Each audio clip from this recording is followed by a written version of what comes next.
Otep, bien-aimés frères et sœurs, vous connaîtrez la vérité et la vérité vous affranchira. Ça, c'est pas moi qui le dis, c'est la Bible qui le dit. Mais moi, je vous dis mieux. Vous connaîtrez la vérité historique, notamment celle de vos ancêtres kémites, et vous aurez une vision globale de ce que c'est que la vraie souveraineté politique. J'ajoute, vous reviendrez à la spiritualité africaine ancestrale et vous comprendrez les enjeux de l'indépendance économique. Et pour terminer, vous accepterez votre identité culturelle kémite et vous obtiendrez deux choses. La première, c'est la paix. La seconde, c'est le développement, à une condition. L'unité de toute l'Afrique noire, l'unité de tous les Noirs du monde entier.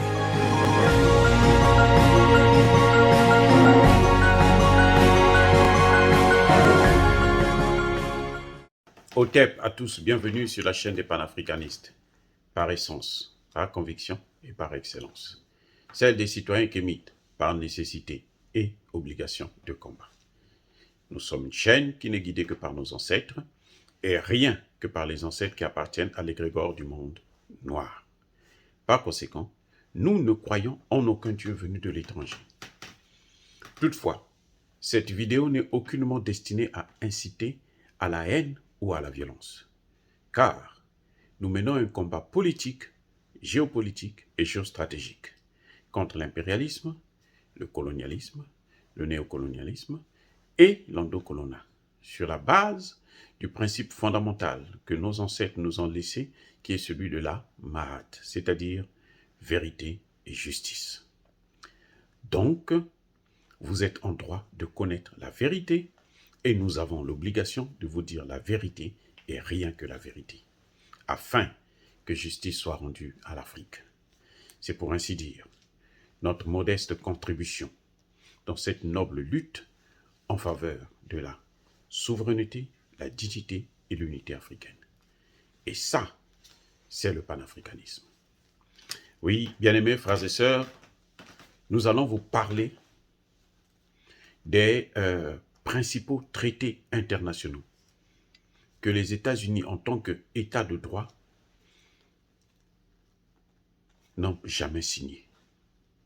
Ce sont des traités où les États-Unis, en principe, qui sont le leader mondial, il faut reconnaître, la première puissance mondiale, la première puissance militaire, la première puissance économique.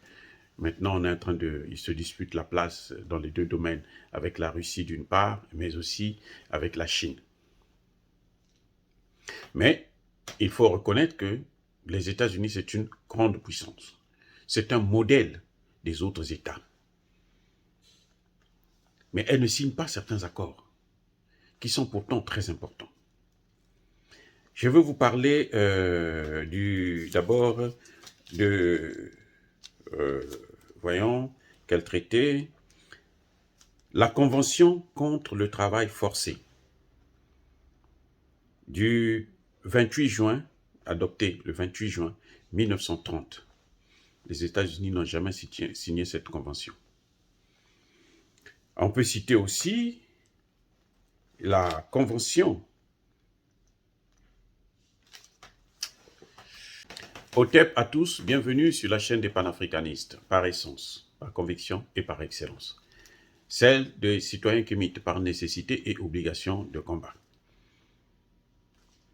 Nous sommes une chaîne qui n'est guidée que par nos ancêtres et rien que par les ancêtres qui appartiennent à l'égrégore du monde noir. Par conséquent, nous ne croyons en aucun Dieu venu de l'étranger. Toutefois, cette vidéo n'est aucunement destinée à inciter à la haine ou à la violence, car nous menons un combat politique, géopolitique et géostratégique contre l'impérialisme, le colonialisme, le néocolonialisme et l'endocoloniat, sur la base du principe fondamental qui nous a été légué par nos ancêtres kémites, qui est celui de la Mahat, c'est-à-dire vérité et justice. Donc, vous êtes en droit de connaître la vérité et nous avons l'obligation de vous dire la vérité et rien que la vérité, afin que justice soit rendue à l'Afrique. C'est pour ainsi dire notre modeste contribution dans cette noble lutte en faveur de la souveraineté, la dignité et l'unité africaine. Et ça, c'est ni plus ni moins que le panafricanisme. Or, bien-aimés frères et sœurs, je veux aujourd'hui vous parler des principales conventions, des 10 principales conventions que les États-Unis n'ont jamais signées. Ce sont des conventions pourtant très importantes pour un pays qui se dit un État de droit, qui respecte les droits de l'homme et qui fait respecter les droits de l'homme à l'étranger, dans d'autres pays. Et en plus, ce que je veux vous dire, c'est que les États-Unis font respecter ces conventions-là que je veux citer là. Ils font la pression pour que tous les pays puissent respecter ces conventions, mais eux-mêmes, ils ne les signent pas, c'est-à-dire qu'eux-mêmes, ils n'ont pas l'obligation de se plier à ces conventions puisqu'ils ne les ont pas ratifiées. Vous voyez, c'est l'exemple à suivre, parce que les États-Unis, c'est quand même la première puissance militaire et la première puissance économique, bien qu'aujourd'hui, elle est en train de disputer cette place avec, d'une part, la Russie et d'autre part, la Chine. Mais il faut reconnaître que les États-Unis, c'est une grande puissance. Et pendant longtemps, les États-Unis ont été la première puissance à la fois militaire et économique. Et que c'est un modèle à suivre pour d'autres États. Mais quel est le modèle? Quel est l'exemple que les États-Unis eux-mêmes offrent aux autres États qu'elles gouvernent? Parce qu'en tant que leader, elles devraient montrer l'exemple par rapport à la signature de certaines conventions. Je veux vous citer les 10 que j'ai choisis, et la liste n'est pas exhaustive. On va parler d'abord de la Convention sur le travail forcé du 28 juin 1930. Les États-Unis n'ont pas signé. Les États-Unis n'ont pas signé non plus la Convention sur la liberté d'association et la protection de cette liberté de 1949. Les États-Unis n'ont pas signé la Convention contre la discrimination dans l'enseignement et l'emploi. C'est une convention de l'UNESCO qui date du 22 mai 1962, c'est la date d'adoption. Les États-Unis n'ont pas signé aussi, entre autres bien entendu, la Convention sur les droits de la mer, qui a été ratifiée le 10 décembre 1982. Les États-Unis n'ont pas signé la Convention sur les droits de l'enfant, qui avait été signée le 20 novembre 1989. C'est pas fini, il y en a encore. Les États-Unis n'ont pas signé la Convention sur la protection des travailleurs migrants et de leurs familles, qui date du 18 décembre 1990. Les États-Unis n'ont pas signé le traité d'interdiction complète des essais nucléaires du 10 septembre 1996. Et les États-Unis n'ont pas signé le protocole de Kyoto du 11 décembre 1997.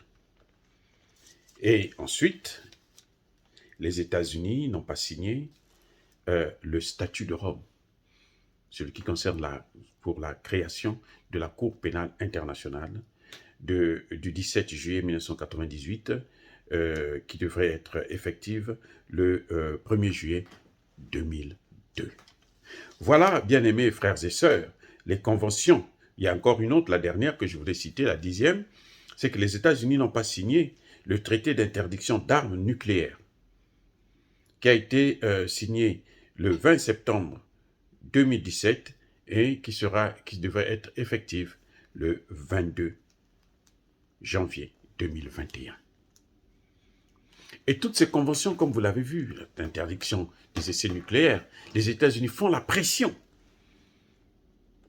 Ils sont en première ligne sur des sanctions contre l'Iran, contre la Corée du Nord, pour qu'ils ne puissent pas avoir l'arme nucléaire, mais eux-mêmes, ils ne signent pas le traité d'interdiction complète des essais nucléaires.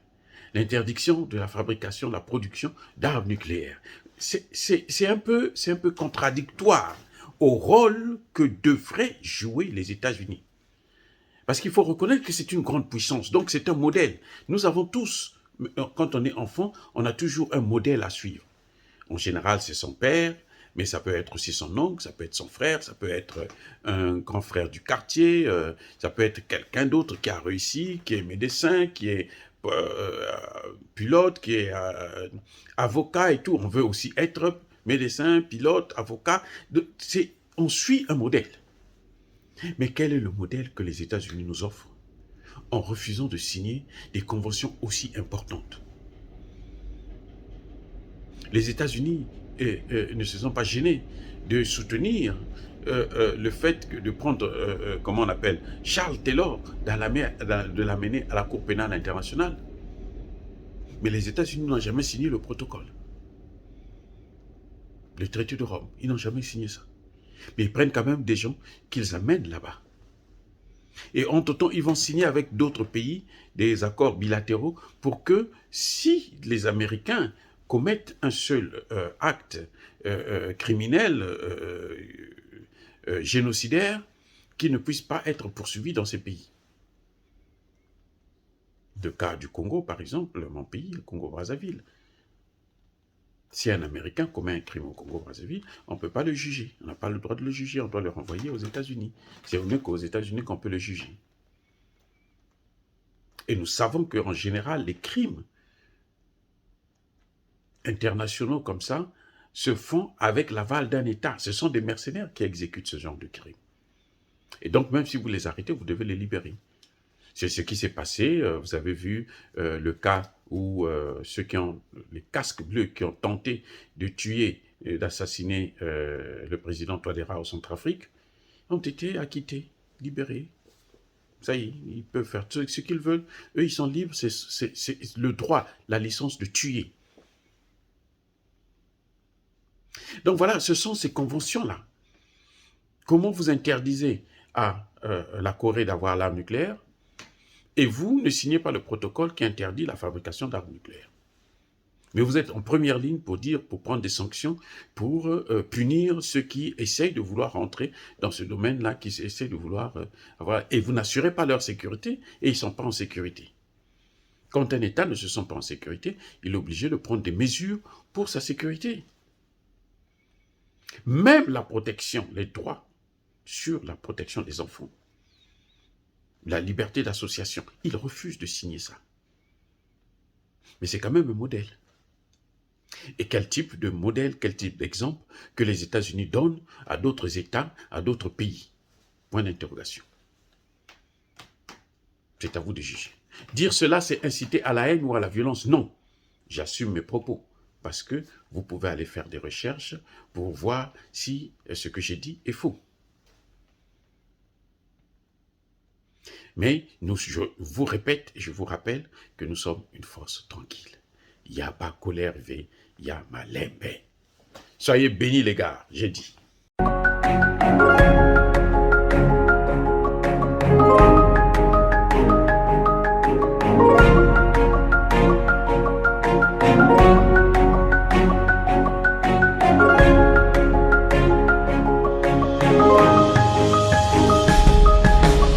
Eux, ils marchent par la foi et non par la vue. Mais moi, je vous conseille vivement de marcher par la connaissance scientifique et historique, notamment celle de nos ancêtres kémites, par les 5 sens et par l'intelligence. Otep, vive l'Afrique éternelle et que Dieu vous bénisse. Abou Apia.